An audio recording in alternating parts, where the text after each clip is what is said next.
So let's create some lights this session, and let's start with a kind of bland gray color. Don't think we need a stroke for this. Zoom in a bit. And oh, by the way, you might have noticed that I chopped off this little part of that was dipping down on the rail. I thought maybe if I wanted to put something over here that was kind of distracting from it, and yeah, that way too you could conceivably kind of shoot back up that thing a little bit easier. So anyway, if you're noticing that that was gone, all right, just create a new layer, and just going to draw a circle over here, and this will be the kind of unlit version of the light. So let's just call it light unlit. Go over here to our filters. We're getting quite used to these filters, aren't we? So let's start with a glow on the outside of this. This is going to be black, and take the blurring up, and we're going to try to make this look like it is kind of carved in a little bit into the wood. You could probably set that up to high, make it look a little bit better. Tends to widen it out a little bit too. And then from there, that'll be our first one. So let's make another one, and it's, let's drag that up. And this is going to be an inner glow. And all I'm looking to do with this is just kind of give it a little bit of a black outline around the entire part of it. So set that up just to maybe about 200. Probably should have set that quality to high first, because that again tends to widen it out a little bit, but that looks about right to me. And then depending on the placement of this on the table, we're going to do a little bit of an interior shadow. So for example, let me do another one over here, and we'll kind of compare the two of them. So fold these guys both up. This time it is going to be a drop shadow. Pull that all the way up to the top, and then we're going to set this to be an inner shadow. Take the quality over there to high, and let's take the distance up. And yes, on this side of the table, I think that looks right. You could take the strength down probably just a little bit, so you get something like that happening. And then let's go ahead and copy just the selected filter, so that's that drop shadow. And then if we were on this side of the table, so paste filters in, we would want to reverse the angle a little bit, so it looks like it's doing that, right? So kind of a interior light source. And from here, let's go ahead and just copy a few more of these out. So your typical pinball table, you tend to have cascading goals, lights, whatever it is. So, well, let's not worry about that side for now. Keep it one of them over there. So we might have 2x, 4x, 6x, 8x multiplier. I'm going to grab a font. I believe it's a free font from blandbot.com. You can find Back Issues BB. And I think this is a nice one for some kind of comic-y table fonts. And I'm going to set this to 2x. And knock it down to about 40%. Won't mess with the rotation yet. But now I will. So hitting the Q key, rotate it slightly. And that looks about right to me. It's got a nice kind of comic feel to it. So 4x.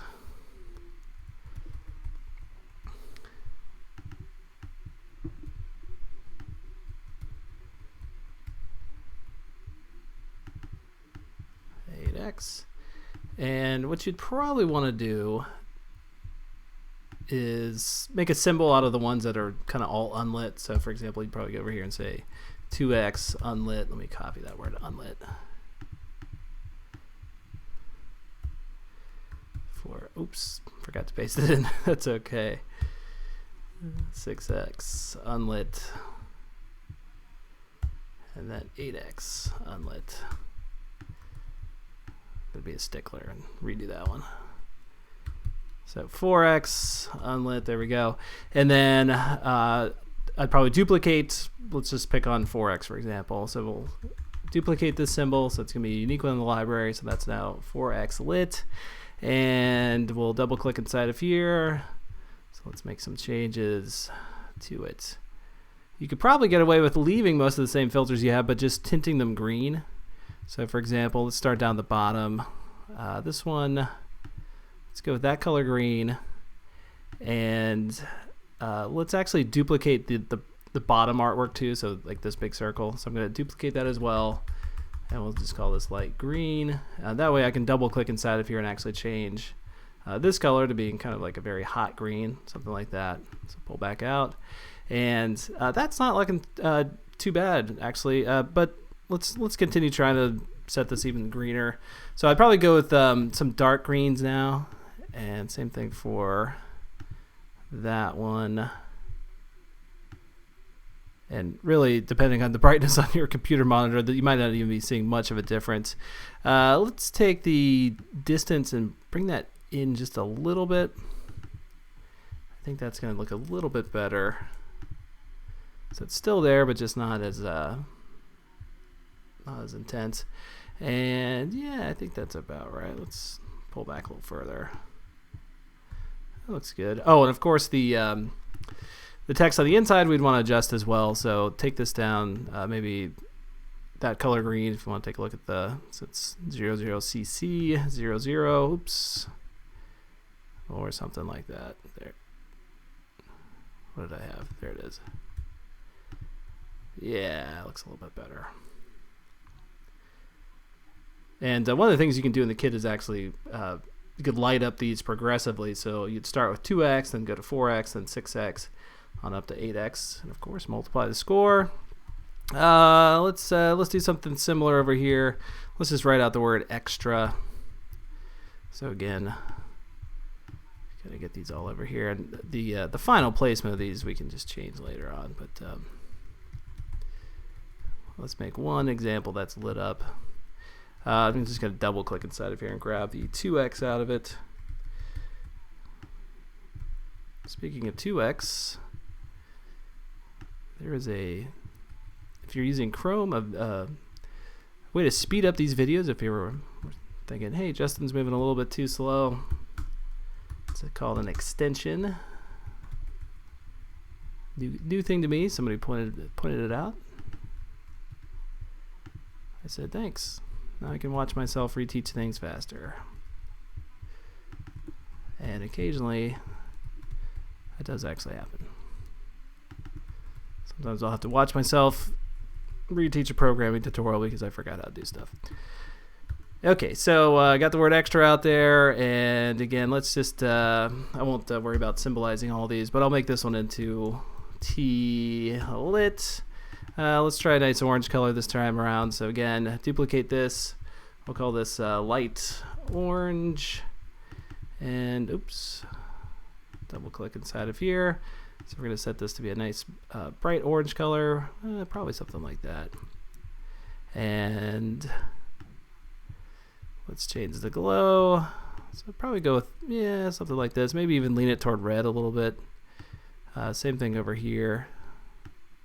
That's maybe a little too light. Let's go almost brownish. Try the same thing there. And again, just take the distance down just a little bit on that one. Okay, and then finally, figure out a nice bright color for that, the letter T. And there you go. Looks like a nice orange color for that. And while you're doing stuff like this, you could always consider different shapes as well. So for example, maybe just duplicate this one. Let's do, I don't know, let's try something down here. So let's just call this arrow. So I've duplicated the whole symbol. I'm just going to go in here and get rid of that. And since this one is on the left side of the screen, let's angle that a bit. And then we'll go inside. And this is kind of the nice thing about using these filters is that it's really just one shape that we're working with. It's just that circle. So I could now just go ahead and completely wipe this out. Of course, my filters are all still in there. And if I pulled out, they would be applied to a square, but I'm going to just make this into an arrow. Let's make it, give it a little bit more flair. We'll pull it up like that. It's almost the Star Trek arrow, isn't it? Kind of. And there you go. So you got something kind of like this. And who knows, maybe this is something you would light up as the ball gets launched. It's all sorts of cool things you can do with the kit in terms of you can basically play animated lights anytime you want. So you could have lights that light up just when the plunger gets launched. And probably if you're going to make it progressively smaller like that, you'd want to go through and adjust some of the filters you have. I'm going to break these all back down apart, so it's no longer I no longer needed to, because the only reason I had those combined before was because the letters were inside. So for example, the distance now, you'd probably take that down. Same thing with that one. 8's a bit much, but yeah, that looks pretty decent. Might even change the base color a little bit. Try it kind of like a darker orange, something like that. And, you know, depending on the background, maybe even set these to just being black and see what that looks like. Try that again. And I actually think that looks a little bit better. Well, you know, one thing I meant to adjust, let me just get rid of these for right now, is I wanted to settle down the contrast between some of the grass inside of here, and an easy way to do that would actually be to double click inside of here, just grab our entire symbol, that is the grass, and just tint it. That would be absurd, but just maybe make it about 50% on the well, pick a good green swatch like this one, and then pull back out and see how that looks. And I think that might ultimately look a little bit better. But who knows? I might backtrack on that eventually. But yeah, I do. I think I do like that. And let's do it for these guys as well. I feel like it might smooth things out a little bit, and the more complex we get with other things being added to this, you know, the less we kind of need the contrast inside of those walls. It does look a little bit more cartoony, if you will, which I do like. And oh, one thing you might notice too is I've made the rails just a little thicker. They were at 10 before, and now they're 15 over on that side. Okay, so do we have a feeling for getting some lights in there? Oh, I made a critical mistake. I didn't duplicate. Yeah, this is a problem you get sometimes, is you duplicate something and then you forget to duplicate the thing inside of it. So I'll have to go ahead and fix that. Well, we'll just replace it with an unlit version of that. Okay. The library will have the lit and unlit versions of it. Okay, so let's move on to something else. Oh, you know what? We got a little bit of time. Let's, you know what I meant to do? Let's put in some just kind of little tiny screws, and they're not hard to do. We've already worked with a circle this video, so let's keep working with some small shapes.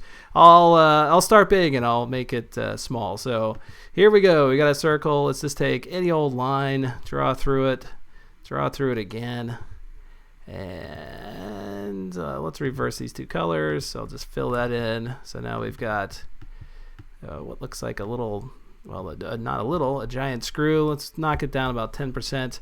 So you get something like that happening, right? And let's call it screw.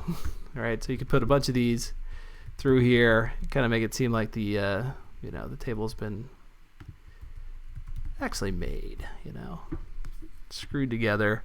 What you might want to consider is putting in for very small shapes like this, a glow or a drop shadow can be a little tough. I mean, I guess okay, I can see the difference, right? But what you might want to consider doing is, at least you get to learn a little something new here. Zoom in on this, dive into it, copy it out, just make a black circle out of what you copied. And then let's cut this off. We'll put it onto a different layer beneath that right there. And even something like that would probably look a little bit better. And obviously this is going to affect all the ones I just copied out, so you can see the effect on all of them. But what I would probably do is go back in again. And then there is an option over here. It's called Soften Fill Edges. And this is what we used to have to use back in the day before Flash had filters if you wanted to make kind of a shadowy effect. So watch what happens. I'm going to go over here to soften fill edges. I'm going to set this up to something kind of high, like 50 and 50. And, well, I don't need that much. But what it essentially did is it just kind of stepped out, and each time made a softer and softer shape, just taking down the transparency on it. Obviously, I don't need that many steps though, so let's just kind of undo that and go back. We'll do it one more time. So again, soften fill edges. I used to have a hotkey for that, no more, because just don't use it that often now that we do have filters. But I have found that for little micro shapes, it gives you a little bit more of a consistency if you are going to scale this up and down, or as you'll see in a moment, I'm going to tilt it actually. But what you can do is if you needed to after the fact, kind of adjust the transparency on it, because it is tough to now grab each one of these kind of steps, is just select it all and then just take convert it to a symbol, I should say, and then take the alpha down on that. So then you can kind of play with how dark you want that. And again, because I worked inside of the screw symbol itself, all of them should now have that little bit of a transparency out there. And so what you could consider doing is selecting maybe a group of them like this. So let's say 4. I'm going to move them up a little bit. And then copying them, pasting them back in place again. Hit the Q key, kind of skew them down like that, just a little bit, and then kind of smush them together, right? I'd even do it a little bit more, but you could do this numerically too. You could go over here and adjust the width of them. And then tint them. So let's make them a little bit darker. And then maybe move them down a little bit. So you've kind of got just then something on the wall that is there. It's not so blank. And that should probably look pretty good in quite a few places. So maybe even over here too. So you do something like that along the plunger wall, and maybe offset them a little bit. I don't think they have to necessarily be right on top of each other.